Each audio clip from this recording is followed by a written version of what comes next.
وعباد الرحمن الذین یمشون علی الارض ہونا، اللہ کے جو خاص بندے ہیں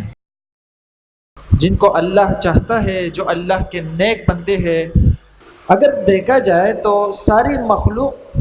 سب اللہ کے بندے ہیں، ہر شخص اللہ کا بندہ ہے، لیکن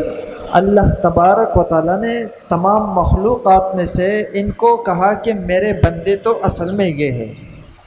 جیسے ایک انسان ہوتا ہے، اس کی اولاد ہوتی ہے، بہت سارے بیٹے بیٹیاں ہیں، کسی ایک سے اس کو محبت ہے، کوئی ایک اولاد اس کی فرما بردار ہے، تو والد کہتا ہے میرا بیٹا تو یہ ہے۔ تو اللہ تبارک و تعالیٰ اپنے ان خاص بندوں کو عباد الرحمن کہہ رہے ہیں کہ رحمان کے بندے تو یہ ہے۔ آگے اللہ تبارک و تعالیٰ ان لوگوں کی صفات بیان فرماتے ہیں۔ تو پہلی صفت تو خود اس نام میں موجود ہے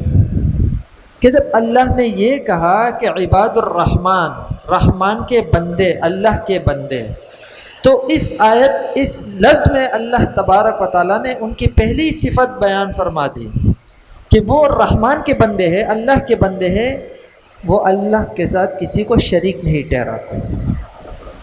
کسی اور کے آگے اپنا سر نہیں جھکاتے، شرک نہیں کرتے، کسی اور سے مانگتے نہیں ہے، کسی اور کے آگے ہاتھ نہیں پھیلاتے، وہ ہے تو اللہ کے بندے ہیں، ان کا اور اللہ کا تعلق ہوتا ہے آپس میں۔ تو پہلی صفت تو اس میں آ گئے،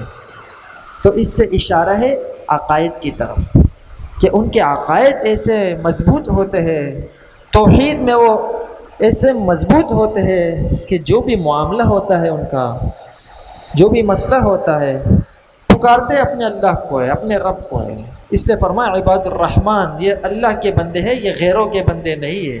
بت کے آگے سجدہ کرنے والے، پیروں سے مانگنے والے اللہ نے فرمایا نہیں، یہ ہے تو اللہ کے رحمان کے بندے ہیں۔